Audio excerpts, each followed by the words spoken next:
This is the BBC. There are no programmes on this channel at present. Details of all our services are at bbcworldservice.com.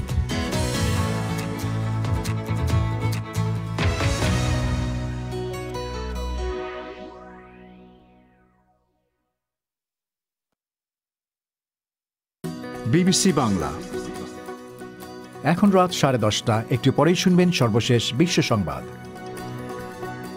আপনারা BBC শুনছেন ঢাকায় FM 100, চট্টগ্রামে 88.8, রাজশাহীতে 88.8। আপনারা যেখানে আছেন বিবিসি আপনার সাথেই আছে।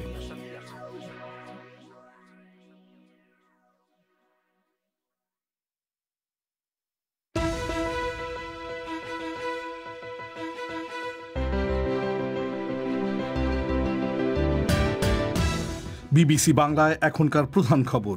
মার্কিন কংগ্রেসের এক ডেমোক্র্যাট নেতা বলেছেন, ভাইস প্রেসিডেন্ট মাইক পেন্স অপসারণ না করলে আগামী সপ্তাহ থেকে প্রেসিডেন্ট ট্রাম্পের সংসদীয় বিচার শুরু হবে। করোনা মহামারীতে পাওয়া হাজার হাজার কোটি টাকার সরকারি ঋণ পরিশোধে ছাড় চাইছেন বাংলাদেশের গার্মেন্টস মালিকরা। তাদের দাবি কতটা ন্যায্য? তাদের যে লাভের মার্জিনটা সেটা হয়তো কমে গেছে, কিছু কিছু ক্ষেত্রে তারা হয়তো ক্ষতির সম্মুখীন হচ্ছে, কিন্তু এই ক্ষতির সম্মুখীন তো অন্যরাও হচ্ছে। তাদেরকে যতটা সহায়তা দেওয়া হয়েছে আসলে বেশিই দেওয়া হয়েছে, এর বেশি চাওয়াটা একেবারেই যুক্তিসঙ্গত নয়। বাংলাদেশে 6 মাসে 10,000 কোটি টাকা কর দিয়ে কালো টাকা সাদা করা হয়েছে। শুনবেন বিশেষ প্রতিবেদন। তবে শুরুতেই এখনকার মতো সর্বশেষ বিশ্ব সংবাদ।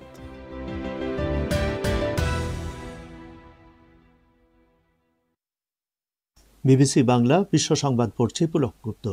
মার্কিন কংগ্রেসের একজন ঊর্ধ্বতন ডেমোক্র্যাট সদস্য বলছেন, ভাইস প্রেসিডেন্ট মাইক পেন্স তাকে অপসারণ না করলে প্রেসিডেন্ট ডোনাল্ড ট্রাম্পের বিরুদ্ধে আগামী সপ্তাহ থেকে সংসদীয় বিচার শুরু হবে। সহকারী হাউস স্পিকার ক্যাথরিন ক্লার্ক বলছেন, বুধবার ওয়াশিংটনে ক্যাপিটল ভবন তছনছ করতে সমর্থকদের উস্কানি দেওয়ার দায়ে মিস্টার ট্রাম্পের বিচার করা না হলে মার্কিন গণতন্ত্রের ক্ষতি হবে। বিচার মন্ত্রণালয় বলছে, যে সহিংসতায় 5 ব্যক্তির মৃত্যু হয়েছে তার জন্য মিস্টার ট্রাম্পের বিরুদ্ধে অভিযোগ দায়ের করার জন্য তারা তৈরি রয়েছেন।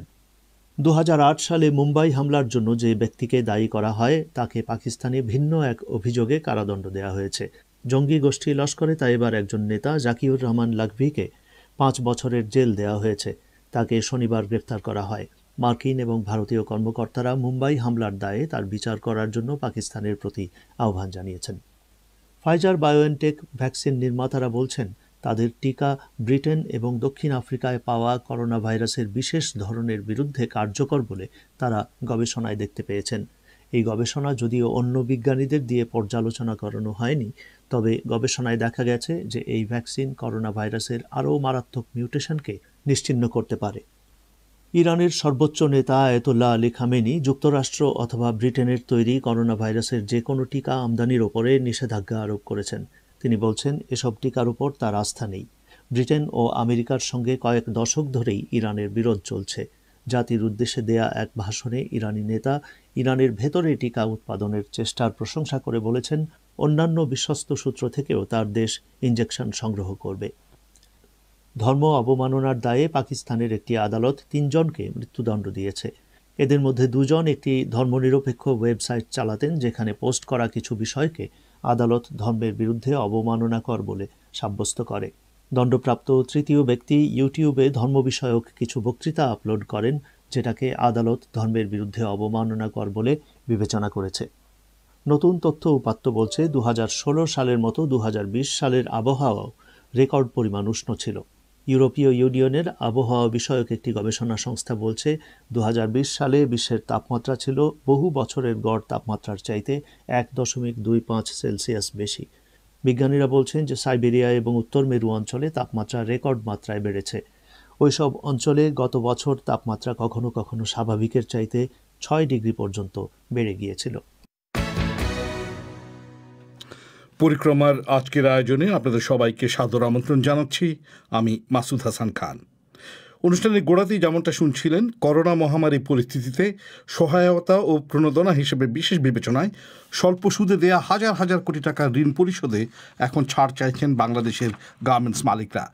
চলতি বছর স্বল্প সুদে দেয়া প্রায় 10,000 কোটি টাকার ঋণ পরিশোধের কিস্তি চলতি মাস থেকে শুরু হওয়ার কথা। মালিকরা ঋণের সুদ 6 মাস স্থগিত করা এবং পরিশোধের মেয়াদ আরও অন্তত 1 বছর বাড়ানোর অনুরোধ করছেন সরকারের কাছে। একজন বিশ্লেষক বলছেন, গার্মেন্টস খাতকে যথেষ্ট সহায়তা করেছে সরকার, এরপর আরও ছাড় দিলে সেটা অন্য খাতগুলোর উপর নেতিবাচক প্রভাব ফেলবে। শুনুন ঢাকা থেকে সংবাদদাতা রাকিব হাসনাতের প্রতিবেদন। করোনা ভাইরাস মহামারীর কারণে রপ্তানি ব্যাপকভাবে ক্ষতিগ্রস্ত হওয়ায় গার্মেন্টস মালিকদের শ্রমিক কর্মচারীদের বেতন ভাতা পরিশোধের জন্য স্বল্প সুদে প্রায় 10,000 কোটি টাকা ঋণ দিয়েছিল সরকার। 24 মাসের কিস্তিতে এ ঋণ শোধ শুরু হওয়ার কথা চলতি মাসের তৃতীয় সপ্তাহ থেকে। এর মধ্যেই গার্মেন্টস মালিকদের সংগঠন বিজিএমইএ সভাপতি রুবানা হক গণমাধ্যমে খোলা চিঠি দিয়ে ওই প্রণোদনা প্যাকেজকে আরও 6 মাস সুদমুক্ত রাখা এবং পরিশোধের মেয়াদ আরও 1 বছর বাড়ানোর প্রস্তাব করেছেন। বিবিসিকে তিনি জানিয়েছেন যে প্রস্তাবটি তারা ইতোমধ্যেই সরকারের কাছে দিয়েছেন, কিন্তু সরকারের দিক থেকে এখনো কোনো সাড়া মেলেনি। আমরা যেটা বলেছিলাম, জানুয়ারিতে না করে যদি আমরা জুন পর্যন্ত অপেক্ষা করতে পারতাম, জুলাই থেকে পেমেন্টটা শুরু করতে পারতাম, মানে সহজ কথা 6 মাসের জায়গায় 1 বছর মরিটোরিয়াম পিরিয়ড পেতাম আমরা, এবং একই সাথে আমাদের ঋণটা মাত্র 24 মাসের জন্য, সেটাকে যদি 36 মাস করা হতো, তাহলেও আমরা এই প্যান্ডেমিকের সময়, বিশেষ করে যেহেতু এখন দ্বিতীয় প্রবাহ চলছে কোভিডের, এই সময়টা আমাদের অনেক উপকার হতো। আর না হলে আমরা আসলে ঝামেলার মধ্যে পড়বো, কারণ আসলে অর্ডারও শতকরা 30% কম এবং ঋণাত্মক প্রবৃদ্ধি হয়েছে এবছর। যদিও এপ্রিল থেকে সেপ্টেম্বর পর্যন্ত বেতন ভাতা পরিশোধের জন্য স্বল্প সুদে বিপুল অর্থ ঋণ দেওয়া হলেও অনেক কারখানা থেকে এ সময়ে করোনা পরিস্থিতি দেখিয়ে কর্মী ছাঁটাইয়ের অভিযোগ করেছে শ্রমিক সংগঠনগুলো।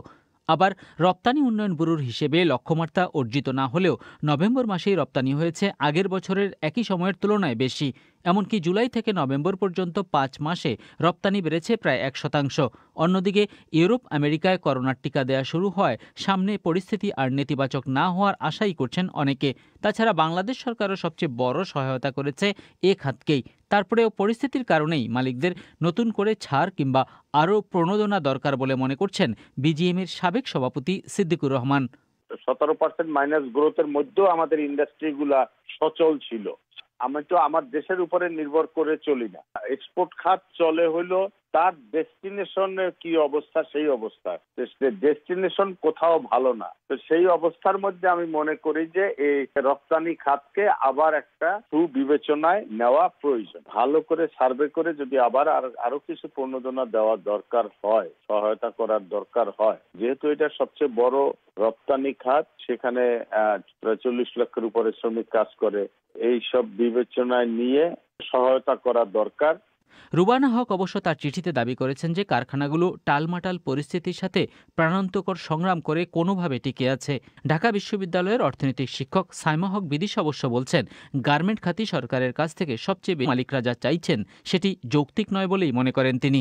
তাদের যে লাভের মার্জিনটা সেটা হয়তো কমে গেছে, কিছু কিছু ক্ষেত্রে তারা হয়তো ক্ষতির সম্মুখীন হচ্ছে, কিন্তু এই ক্ষতির সম্মুখীন তো অন্যরাও হচ্ছে। তাদেরকে যতটা সহায়তা দেওয়া হয়েছে আসলে বেশি দেওয়া হয়েছে, এর বেশি চাওয়াটা একেবারেই যুক্তিসঙ্গত নয়। আর যেটা বলা হচ্ছে 6 মাস 1 বছর, এটা তো কোনো প্রশ্নই ওঠে না। তার কারণ হচ্ছে এভাবে তো একটা শিল্পকে তো তাহলে এভাবে কিভাবে টিকিয়ে রাখা সম্ভব। তিনি বলছেন, কয়েক দশক ধরে প্রতি বছরই গার্মেন্ট খাতকে নানাভাবে সহায়তা দিয়ে আসছে সরকার। সেই হিসেবে এতদিনে এ খাত শক্ত ভিত্তির উপর দাঁড়িয়েছে, কিন্তু সেটি হলে কেন এমন বিপর্যয়কর পরিস্থিতিতে বারবার এ খাতকে সরকারের মুখাপেক্ষী হতে হবে? অর্ডার কমেছে, কিন্তু সে অর্ডার কমাটা কিন্তু এতটা বিপজ্জনক নয় যে যেই বিপজ্জনক হওয়ার কারণে গার্মেন্টস সেক্টর একেবারেই দাঁড়াতে পারবে না, একেবারেই মুখ থুবড়ে পড়বে সরকারের সাহায্য ছাড়া। সুতরাং তাদের হয়তো ক্ষতি হয়েছে, অন্যান্য সব খাতের মতোই তারা ক্ষতিগ্রস্ত হয়েছে।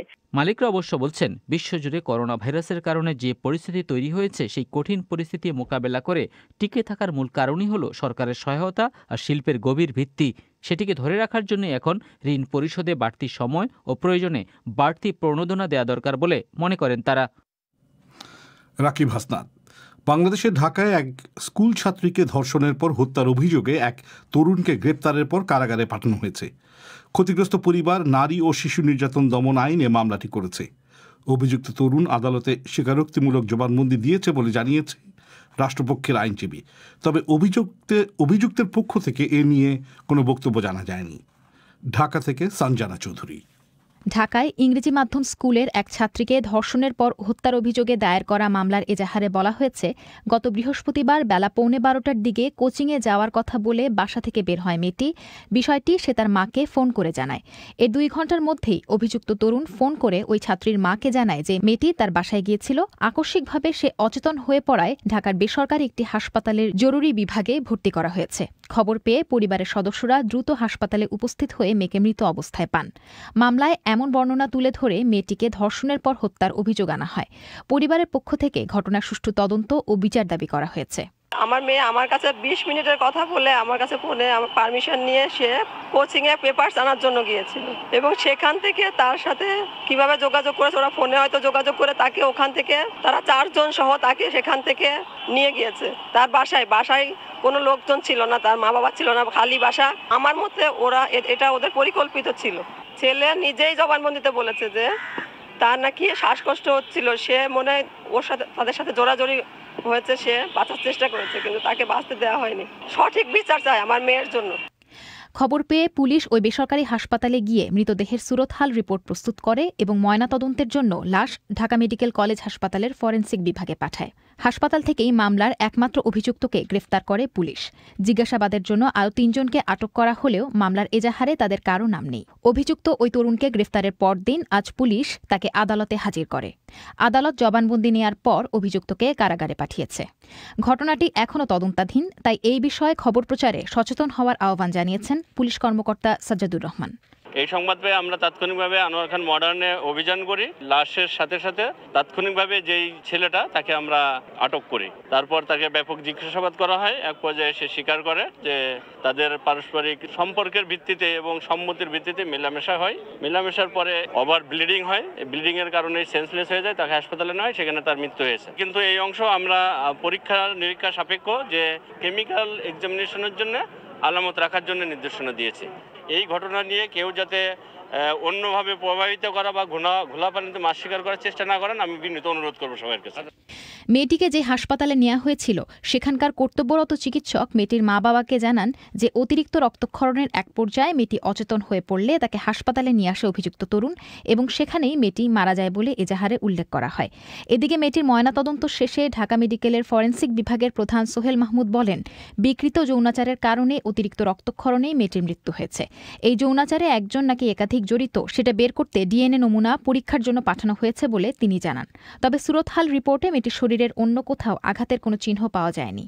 ময়নাতদন্ত করে তার যোনিপথে এবং পায়ুপথে আঘাতের চিহ্ন পাইছি। সে আঘাত থেকে রক্তক্ষরণ হয়ে সে মৃত্যুবরণ করছে। কোনো বিকৃত যৌনাচারের আলামত পাওয়া গেছে আর কি মনে হচ্ছে আমাদের কাছে। এটা ডিএনএ প্রোফাইলিং এর রিপোর্ট আসলে বলা যাবে একজন ছিল না একাধিক ছিল। তাছাড়া আমরা বডির অন্য কোথাও আর আঘাতের চিহ্ন পাইনি। তার বয়স নির্ধারণের জন্য আমরা তার পরীক্ষা করছি, তাকে চেতনানাশক অথবা কোনো টক্সিক সাবস্টেন্স খাওয়ানো হয়েছে কিনা এটা জানার জন্য আমরা তার ব্লাড এবং বিচারা সংরক্ষণ করে আমরা কেমিক্যাল অ্যানালাইসিসের জন্য পাঠিয়েছি।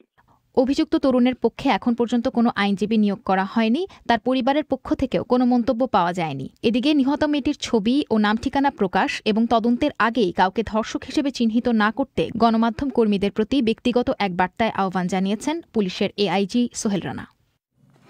সঞ্জনা চৌধুরী। এবার আগামীকাল আমাদের নিয়মিত আয়োজন ফোন ইনের বিষয়টি আপনাদের জানিয়ে রাখছি। বাংলাদেশের মৎস্যমন্ত্রী সম রেজাউল করিম বলেছেন, দেশের প্রয়োজন মেটানোর লক্ষ্যে আগামী 5 বছরে ইলিশ মাছ রপ্তানি করা যৌক্তিক হবে না। তিনি বলেছেন, এখনও গ্রামের অনেক মানুষ ইলিশের স্বাদ নিতে পারেন না, তাদেরকে পর্যাপ্ত পরিমাণ ইলিশ খাওয়ার সুযোগ করে দিতে হবে। এ নিয়ে আপনার কি ভাবনা? এই ফোন ইনে মতামত জানাতে চাইলে 0174115578 এই নম্বরে SMS করে আপনার নাম ও ফোন নাম্বার জানিয়ে দিন। অনুষ্ঠানের আগে আমরাই আপনার সঙ্গে যোগাযোগ করব। আপনারা শুনছেন বিবিসি বাংলা রাতের আয়োজন পরিক্রমা। আপনাদের সঙ্গ দিচ্ছি আমি মাসুদ হাসান খান। বিয়ের আগে একাধিক নারীর সঙ্গে সম্পর্ক আছে এমন পুরুষ হামেশাই দেখা যায়। আবার সেই সব সম্পর্ক লুকিয়ে নারীদের সঙ্গে প্রতারণার খবরও শোনা যায়। কিন্তু এরকম কি কখনো শুনেছেন যেখানে 2 নারীর সঙ্গে প্রেমের সম্পর্ক আছে, তাদের দুজনের মধ্যে কথা বলিয়ে দিচ্ছেন প্রেমিক পুরুষটি, আর কথা বলতে গিয়ে সেই 2 নারী একে অপরকে বোন বলে ডাকছেন? সেই ঘটনাই ঘটেছে সম্প্রতি ভারতের ছত্তিশগড় রাজ্যে। আর ব্যাপারটা সেখানেই শেষ নয়, একই দিনে একই মণ্ডপে সেই 2 নারীকে বিয়েও করেছেন প্রেমিক যুবকটি। এবং এখন তিনজনে একসঙ্গে ঘরকন্যাও করছেন। কিভাবে হয়েছিল সেই বিয়ে জিজ্ঞেস করেছিলাম কলকাতায় সংবাদদাতা অমিতাভ ভট্টশালীকে। দেখুন মাসুদ, এই ত্রিকোণ প্রেমের প্রথম সম্পর্কটা শুরু হয় বছর 3 আগে।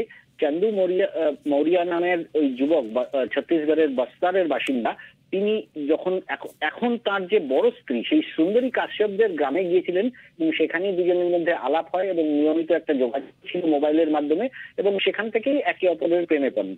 আবার তার বছর খানেকের মধ্যে মিস্টার মৌরিয়ার এখন যিনি ছোট স্ত্রী সেই হাসিনা বাঘেল তাদের গ্রামে আসেন কোনো বিয়ে বাড়িতে যোগ দিতে, এবং মিস্টার মৌরিয়া আমাকে বলছিলেন যে হাসিনাই তাকে মোবাইল নম্বর দিয়ে যোগাযোগ করতে বলে, এবং ধীরে ধীরে তিনি বুঝতে পারেন যে ব্যাপারটা শুধু আর বন্ধুত্বের মধ্যেই থেমে থাকছে না, এবং একদিন হাসিনা চন্দুকে বলেই দেন যে তিনি চন্দুর প্রেমে পড়েছেন।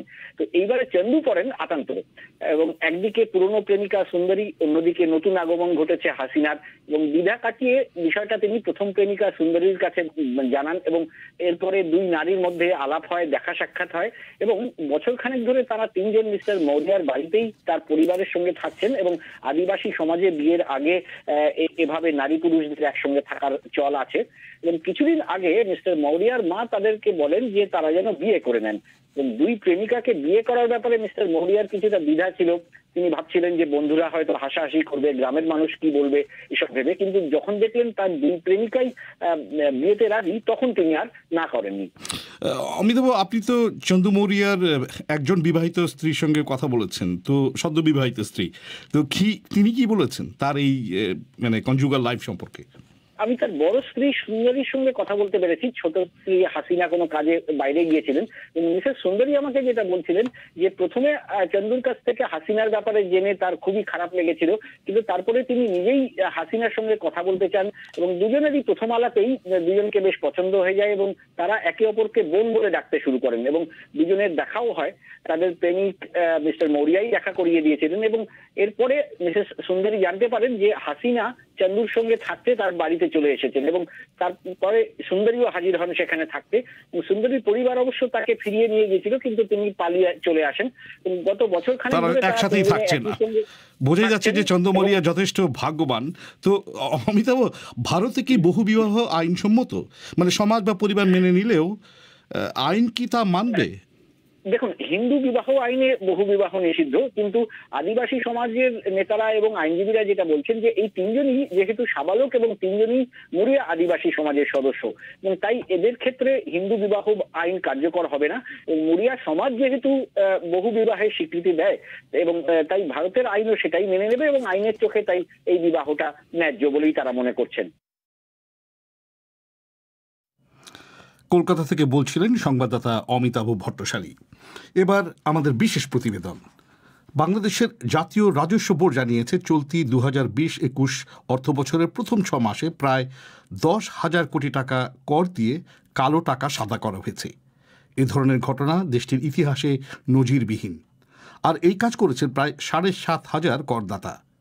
এর আগে 2007-8 সালে সর্বোচ্চ 9,000 কোটি টাকা কালো টাকা সাদা করা হয়েছিল, অথচ চলতি অর্থ বছরের প্রথম 6 মাসেই রেকর্ড পরিমাণ কালো টাকা সাদা হলো। এর কারণ কি?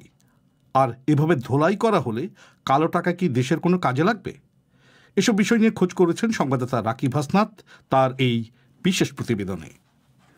বাংলাদেশের জাতীয় রাজস্ব বোর্ড বা এনবিআর বলছে চলতি অর্থ বছরের প্রথম 6 মাসে 10,220 কোটি টাকা অপ্রদর্শিত আয় প্রায় 950 কোটি টাকা কর দিয়ে বৈধ করেছেন 7,445 জন করদাতা, যা বাংলাদেশের ইতিহাসে নজিরবিহীন। কারণ পুরো অর্থ বছরেও কখনো এত বিপুল পরিমাণ টাকা সাদা করার উদাহরণ নেই। অর্থ বছরের নিয়মিত আয়কর আদায়ের স্বাভাবিক যে লক্ষ্যমাত্রা, সেটি করোনা মহামারীর কারণে এবছর অর্জিত হবে কিনা তা নিয়ে অনেকে সন্দিহান থাকলেও এর মধ্যেই কালো টাকা সাদা করার এ রেকর্ড ভঙ্গ হলো, যাতে সরকারের রাজস্ব ভাণ্ডারে যোগ হলো প্রায় 1,000 কোটি টাকা। রাজস্ব বোর্ডের আয়কর বিভাগের কর প্রশাসন ও মানব সম্পদ ব্যবস্থাপনা বিভাগের দায়িত্বে থাকা সদস্য হাফিজ আহমেদ মুর্শেদ বলছেন, অপ্রদর্শিত আয় সম্পর্কিত আইনে পরিবর্তন এসেছে চলতি বছরের বাজেটে, যা করদাতাদের অপ্রদর্শিত আয় বৈধ করতে উৎসাহিত করেছে বলে মনে করেন তিনি। না, মেন ফ্যাক্টর হচ্ছে যে মানে আইনটা করেছে, কারণ তারা তো ওইটা দেখাইতে পারতেছিল না আইনের আওতায়। এখন বেশ কয়েক বছর পর আইনটা হওয়াতে তারা সাহস করে আসতেছে। এটা হলো মেইন ফ্যাক্টর। অন্য অন্য কোনো সংস্থা প্রশ্ন করতে পারবে না, সেটা একটা বড় বিষয়। কিন্তু এটা তো আগেও ছিল যে অন্য কোনো সংস্থা এ বিষয়ে প্রশ্ন করতে পারবে না। তো এবার একটু এটাকে এম্পাওয়ার করা হয়েছে। কিন্তু এই কালো টাকা কারা সাদা করছে এবং কোন কোন খাতে এই টাকাগুলো আসছে বা বিনিয়োগ হচ্ছে? কোন খাতে এটা তো পরের বিষয়। তারা এটা কোন খাতেই করবে, আবাসনের ধারাটা তো আলাদা, সেটা আগেও ছিল। এবার যেটা ওটা হলো যে ক্যাশ, মানে ক্যাশ দেখাতে পারবে। কিন্তু যে আইনকে রাজস্ব বোর্ড হঠাৎ করে অপ্রদর্শিত আয় সাদা করার ক্ষেত্রে প্রধান কারণ হিসেবে বর্ণনা করছে, সে আইনে কি বলা হয়েছে বা আগে যে বছরের পর বছর কালো টাকা সাদা করার সুযোগ দেওয়া হচ্ছিল তখনকার তুলনায় নতুন আইনে বেশি কি ধরনের সুযোগ রাখা হয়েছে যা কালো টাকা বা অপ্রদর্শিত আয়ের মালিকদের টাকা সাদা করতে উৎসাহিত করে তুলছে? এমন প্রশ্নের জবাবে আয়কর আইন বিশেষজ্ঞ স্নেহাশিস বড়ুয়া বলছেন, টাকা সাদা করার যে নজিরবিহীন রেকর্ড তৈরি হয়েছে তার পেছনে আছে নজিরবিহীন দুটি সুবিধা যা সরকার চলতি অর্থ বছরের জন্য দিয়েছে।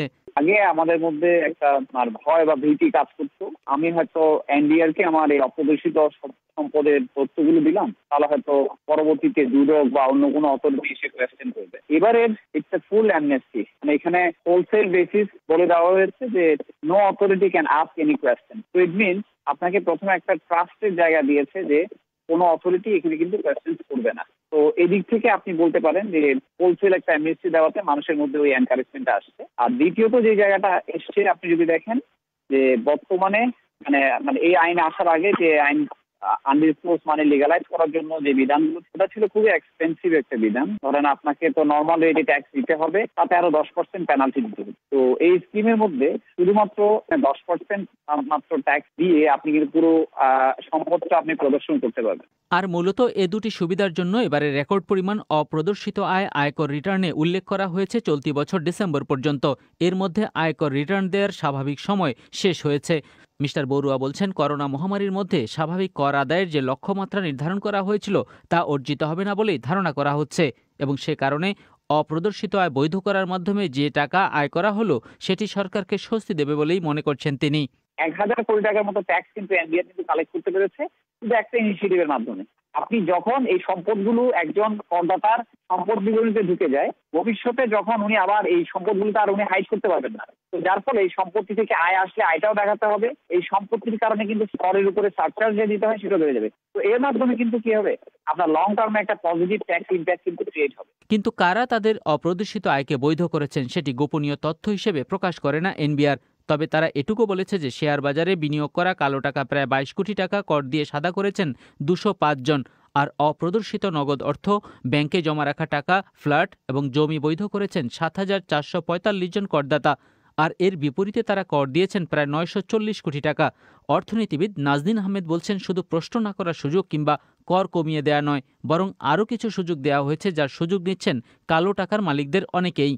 উৎস জিজ্ঞেস করা হবে না, এটাই এবারের এইভাবে এত বেশি টাকা সাদা হওয়ার মূল কারণ। তাছাড়া এবছর যেটা বলা হয়েছে, যে কোনো ধরনের ভূমি, অপ্রদর্শিত ফ্ল্যাট, বাড়ি, জমি, এগুলা পর্যন্ত 10% একটা, ওগুলোর ক্ষেত্রে একটা নির্দিষ্ট ট্যাক্স আছে, কত স্কোয়ার মিটার এবং কোন জায়গায় সেটি অবস্থিত, কিন্তু সেটাও এবার সাদা করা যাবে। পাশাপাশি এফডিআর থাকলে, কোনো সঞ্চয় থাকলে ব্যাংকে, সেটাও কিন্তু সাদা করা যাবে এবং কোনো ক্ষেত্রেই উৎস জিজ্ঞেস করা হবে না। রিয়েল এস্টেটে করা যাবে, পুঁজিবাজারে করা যাবে। তো নতুন খাতগুলো বাড়ানো, তার পাশাপাশি উৎস জিজ্ঞেস না করার এই ক্লজ, এই কারণেই এবার এত বেশি সাদা হয়েছে। তিনি বলছেন, এমন বিধান করা হয়েছে করোনা পরিস্থিতি দেখিয়ে যে একই পেশার করদাতা নিয়মিত কর দিলে বেশি কর দিতে হচ্ছে, আবার যারা কর দেননি আগে তারা এখন কম কর দিয়ে টাকা সাদা করে নিচ্ছেন। যারা একটু বড় করদাতা, তাদের কর কিন্তু আলটিমেটলি 30% যেও থেকে, যারা একেবারে সুপার ইনকাম করেন তাদের জন্য। একজন সৎ করদাতার কাছ থেকে আপনি এনবিআর চার্জ করবে 15, 20, 25%, অন্যদিকে প্রদর্শন করলো না, ইভেন যদি সৎ পথেও ইনকাম হয়, তাকে 10% সাদা করতে দেওয়া হবে। এইটা কিন্তু সৎ করদাতাকে নিরুৎসাহিত করবে। বাংলাদেশে কালো টাকা সাদা করার সুযোগ দেয়া নতুন কিছু নয়। এবার করোনা পরিস্থিতি বিবেচনায় নিয়ে কিছু বিশেষ সুবিধা দেয়া হয়েছে বাজেটে দেয়া বক্তৃতায় অর্থমন্ত্রী আ.হ.ম মুস্তফা কামাল বলেছিলেন, অন্য আইনে যাই থাকুক না কেন 10% কর দিয়ে অপ্রদর্শিত জমি, বিল্ডিং, ফ্ল্যাট ও অ্যাপার্টমেন্টের প্রতি বর্গমিটারের উপর নির্দিষ্ট হারে এবং নগদ অর্থ, ব্যাংকে গচ্ছিত অর্থ, সঞ্চয়পত্র, শেয়ার, বন্ড বা অন্য কোনো সিকিউরিটিজের উপর 10% কর প্রদান করে আয়কর রিটার্নে দেখালে অন্য কোনো কর্তৃপক্ষ তা নিয়ে প্রশ্ন করতে পারবে না। তবে এসব সুযোগ শুধু চলতি অর্থ বছরের জন্যই দেয়া হয়েছে। কিন্তু বাংলাদেশে কালো টাকার পরিমাণ কত তার কোনো সুনির্দিষ্ট হিসেব বা তথ্য নেই। এনবিআরের হিসেবে স্বাধীনতার পর থেকে 2017 সাল পর্যন্ত বিভিন্ন সময়ে জরিমানা দিয়ে বৈধ করার মোট টাকার পরিমাণ প্রায় 18,500 কোটি টাকা। আর দুর্নীতি বিরোধী সংস্থা টিআইবির করা অদৃশ্য অর্থনীতি শীর্ষক এক গবেষণায় বেরিয়ে এসেছিল যে জিডিপির 10 থেকে 38% মধ্যে কালো টাকা ওঠানামা করে। ঢাকা বিশ্ববিদ্যালয়ের অর্থনীতির শিক্ষক সাইমা হক বিদিশা বলছেন, এবার কালো টাকা ব্যাপকভাবে সাদা হওয়ার পিছনে নতুন আইনই একমাত্র কারণ নয়, বরং এবারে পাচারের সুযোগ তুলনামূলক কম থাকায় অনেকে টাকা কর দিয়ে সাদা করেছেন বলে মনে করেন তিনি। করোনার কারণে বাইরের অন্যান্য দেশগুলোর সাথে সংযোগ সেটা কিন্তু বিভিন্নভাবে ব্যাহত হয়েছে বা সেভাবে হয়নি। সেটার কারণে অনেক ক্ষেত্রেই দেখা গেছে যে এই টাকাগুলো হয়তো অনেক ক্ষেত্রে দেশের বাইরে চলে যাওয়া বা বিভিন্ন অপ্রদর্শিত ভাবে রাখার একটা সুযোগ যেটা সেটা অনেকে হয়তো নিতে পারে নাই, যারা অসৎভাবে টাকা অর্জন করে, এবং তারা তখন দেশে এটাকে হোয়াইট করার বা সাদা করার একটা সুযোগ যেটা সেটা নিয়েছে। রাজস্ব বোর্ডের কর্মকর্তা, আয়কর আইনজীবী ও কর বিশেষজ্ঞদের ধারণা, বাংলাদেশে অপ্রদর্শিত আয়ের একটি বড় অংশই পেশাজীবীদের অপ্রদর্শিত আয়। যেমন চিকিৎসক, প্রকৌশলী, শিক্ষক, এনজিও খাত কিংবা এমন অনেক পেশায় চাকুরির বাইরেও পেশাগত চর্চার মাধ্যমে অর্থ আয়ের সুযোগ আছে। এছাড়া ঘুষ, দুর্নীতি, অর্থ পাচার, নিষিদ্ধ পণ্যের ব্যবসা, আন্ডার কিংবা ওভার ইনভয়েসিং এবং জমি ক্রয় বিক্রয়ের মাধ্যমে প্রতিবছর বিপুল পরিমাণ কালো টাকা তৈরি হয়। সাইমা হক বিদিশা বলছেন, বৈধ আয় কোনো ক্ষেত্রে হয়তো অপ্রদর্শিত আয়ে পরিণত হয়েছে, কিন্তু এখন কালো টাকার বড় উৎস হলো ব্যাংক খাত আর দুর্নীতি। খেলাপি ঋণের টাকাগুলো যারা নিচ্ছে তারা অনেকে কিন্তু টাকাগুলোকে নিচ্ছে এবং তারপরে এই টাকাগুলো আসলে অসৎ উপায় এবং নন ট্যাক্সড অবস্থায় বিভিন্ন জায়গায় তারা পাঠিয়ে দিচ্ছে বা বিভিন্ন জায়গায় বিভিন্ন দেশের বাইরে পাঠিয়ে দিচ্ছে। আরেকটা গুরুত্বপূর্ণ খাত হচ্ছে বিভিন্ন ধরনের প্রজেক্ট, প্রকল্প বা এই ধরনের বিষয় কিন্তু বড় ধরনের দুর্নীতি কিন্তু সংগঠিত হচ্ছে। সেই দুর্নীতিও বিভিন্ন সরকারি, বেসরকারি বিভিন্ন প্রকল্প, বিভিন্ন ঠিকাদারি ব্যবসা, বিভিন্ন ধরনের রিয়েল এস্টেট, এগুলোর ক্ষেত্রেও কিন্তু ব্যাপক ধরনের দুর্নীতি হচ্ছে এবং ব্যাপক ধরনের কালো টাকা তৈরি হচ্ছে। আয়কর আইন নিয়ে রাজস্ব বোর্ডের সাথে বিশেষজ্ঞ হিসেবে কাজ করেছেন ঢাকা বিশ্ববিদ্যালয়ের হিসাব বিজ্ঞান বিভাগের শিক্ষক অধ্যাপক স্বপন কুমার বালা। তিনি অবশ্য বলছেন, ব্যাংকে রাখা টাকা বা সঞ্চয়পত্র বা এফডিআর এসবের তথ্য সরকার চাইলেই এখন সহজে পেতে পারে। সে কারণে যাদের অনেক বেশি পরিমাণে এগুলো আছে তারা কোনো ঝুঁকি না নিয়ে 10% কর দিয়ে এবার টাকা সাদা করে নিয়েছেন। আগে ছিল শুধু বিল্ডিং এবং ফ্ল্যাট, এবং বিল্ডিং ফ্ল্যাটের সাথে যে জমিটা রিলেটেড শুধু সেইটুকু ছিল। এখন কিন্তু আলাদাভাবে জমির কথাও বলছে। আরেকটা বিষয় আছে নগদ, তারপরে ব্যাংক আমানত, আর্থিক স্কিম ও ইনস্ট্রুমেন্ট, সকল ধরনের আমানত এবং সঞ্চয়ের সকল ধরনের ইনস্ট্রুমেন্ট বা সার্টিফিকেট, এগুলোকে 10% ট্যাক্স দিয়ে হোয়াইট করার ব্যবস্থা এবছর করা হয়েছে।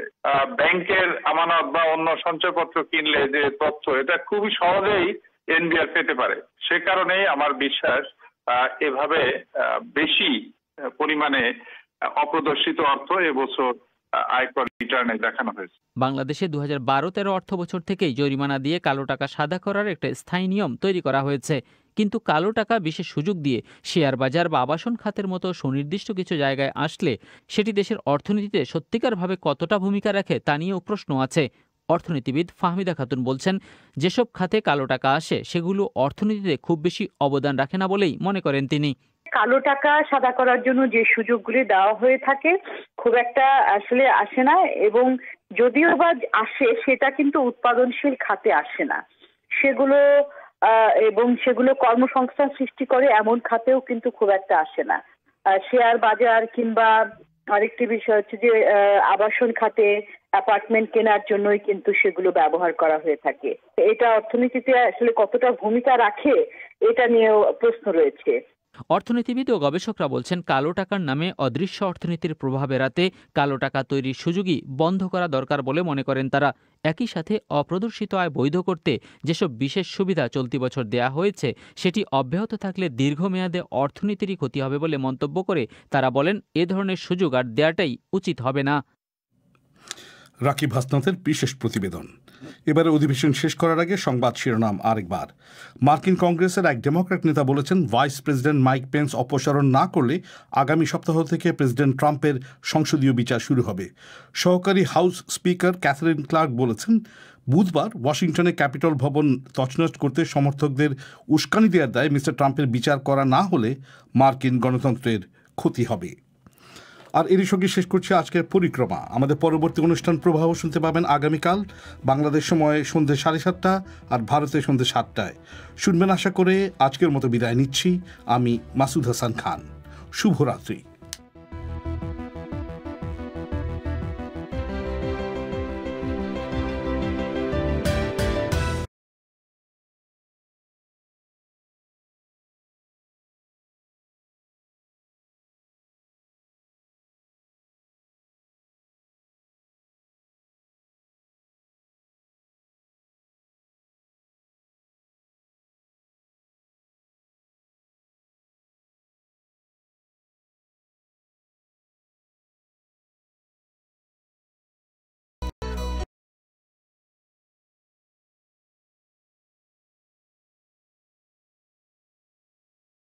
একটু পরেই